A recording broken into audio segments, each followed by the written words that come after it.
وَإِذَا قِيلَ لَهُمْ، اور جب ان سے کہا جاتا ہے وَإِذَا قِيلَ لَهُمْ آمِنُوا كَمَا آمَنَ النَّاسُ، جب انہیں کہا جاتا ہے کہ تم ایمان لے آؤ اس طرح جس طرح باقی لوگ ایمان لے آئے، تو یہ آگے سے کیا کہتے ہیں،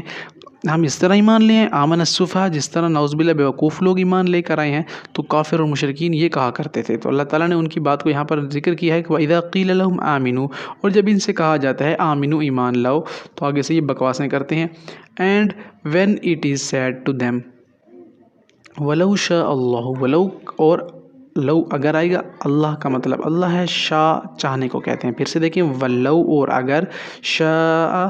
چاہے، اللہ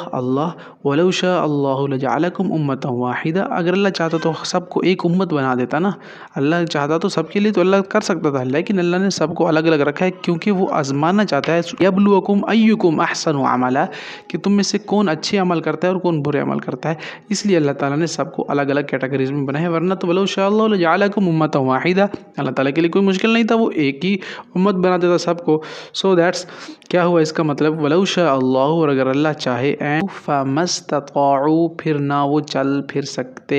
اب مستطاعت کا کیا مطلب ہے، کسی چیز کی استطاعت رکھنا، کسی چیز کی استطاعت، ہم کہتے ہیں نا فلاں کو اس کی استطاعت ہے، وہ کر سکتا ہے یا نہیں کر سکتا، تو استطاعت کا مطلب آ رہا ہے پھر سکتے سے، کتنا آسان ہے، فمستطاعوا، پھر نہ وہ چل پھر سکتے تھے، فمستطاعوا مضیا ولا یرجعون، قرآن میں اس کا تذکرہ آیا ہے، then they should have been unable۔ ہاں انتم ہؤلاء جادلتم عنہم، قرآن میں کئی مقامات پر اس کا ذکر ہے، ہاں انتم ہؤلاء، تو کیا مطلب ہے اس کا کہ اللہ تم دیکھو تو ایسے لوگ ہو،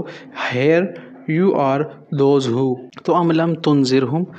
ام لم تنذرہم، ام لم تنذرہم، یا نصیحت نہ کرو، قرآن میں ام لم تنذرہم لا یؤمنون، آپ انہیں ڈرائیں یا نہ ڈرائیں یہ ایمان نہیں لائیں گے، ختم اللہ علی قلوبہم، ان کے دلوں پر مہر لگ چکی ہے بسبب ان کے گناہوں کے، سورۃ البقرہ میں موجود ہے یہ، تو ام لم تنذرہم، یا نصیحت نہ کرو، انگلش میں اسے کہیں گے اور ڈو ناٹ وارن دیم، اذا ہم ینکثون، اذا ہم ینکثون، تو وہ عہد کو توڑ ڈالتے، تو وہ عہد کو توڑ ڈالتے، اذا ہم ینکثون، behold they broke their word، اپنی منہ کی کئی بات سے پھر جاتے، یعنی کہ کل کفار اثیم،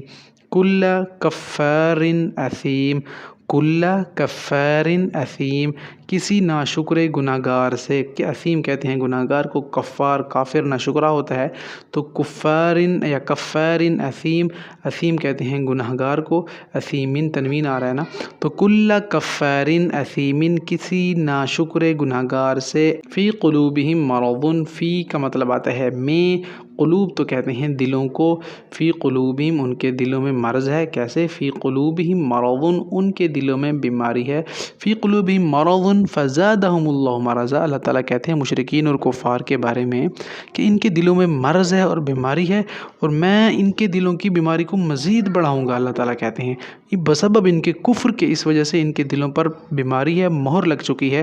اب یہ گناہوں کی دلدل میں مزید پھنستے چلے جائیں گے، تو اسی لیے جب آپ کو گناہ کرنے میں آپ کو کوئی تکلیف نہ ہو رہی ہو اور آپ کے لیے سارے راستے کھلتے جا رہے ہیں، اور آپ کو گناہ کرنے کے بعد آپ کے دل میں کوئی تڑپ، کوئی خوف نہ ہوتا ہو، تو پھر یہ آپ کے لیے بہت ہی خطرناک بات ہے، پھر آپ کو سمجھ لینا چاہیے کہ آپ کے دل پر کالک یا زنگ لگ چکی ہے، جس کے بسبب آپ گناہ کیا کرتے تھے وہ اب آپ کو گناہ نہیں لگتے، یہ ایک بہت خطرناک موڑ اور مرحلہ ہوتا ہے، اللہ تعالیٰ اس مرحلے سے ہر کسی کو بچائے، کیونکہ اس مرحلے میں پھر آپ گناہ کرتے چلے جاتے ہیں، پھر آپ کو خوف نہیں ہوتا، اور ہاں اگر آپ گناہ کر رہی ہیں، گناہ جیسے ہی نعوذ باللہ آپ سے گناہ ہوتا ہے، غلطی سے انسان سے ہو جاتا ہے، فوراً آپ تڑپتے ہیں، اللہ سے معافیاں مانگتے ہیں، نوافل پڑھتے ہیں، اللہ مجھ سے گناہ ہو گیا، میں خطا کار ہوں، مجھے تو معاف کر دے، آئندہ نہیں ہوگا، پرومس کرتے ہیں، اللہ سے معافی مانگتے ہیں، تو پھر آپ کو ایک دل میں اطمینان اور سکون ہو جاتا ہے کہ آپ کا گناہ معاف ہو گیا ہے، اور گناہ معاف ہونے کی نشانی یہ ہے کہ آپ کو پھر گناہ کی توفیق نہیں ملتی، بالفرض پھر غلطی ہو جائے تو آپ فوراً معافی مانگیں اللہ سے، توبہ کریں، اللہ تعالیٰ توبہ قبول فرماتا ہے۔ ہاں اگر یہ دعا کرتے گناہ کرتے چلے جا رہے ہیں کہتے ہیں کہ اللہ معاف ہے، غفور الرحیم ہے، اینڈ پہ معافی مانگ لیں گے تو یہ بہت خطرناک کام ہے، اس سے ضرور آپ بچیں۔ تو اللہ تعالی ہمیں گناہوں سے بچنے کی توفیق عطا فرمائے اور ہمارے دلوں میں گناہوں کی بیماریوں سے ہمیں محفوظ فرمائے، جس طرح اللہ تعالی یہاں پر بیان فرما رہے ہیں فی قلوبہم مرض، ان کے دلوں میں بیماری ہے، فزادہم اللہ، ہم ان کے گناہوں کے بسبب ان کی بیماری کو زیادہ کریں گے، بڑھائیں گے۔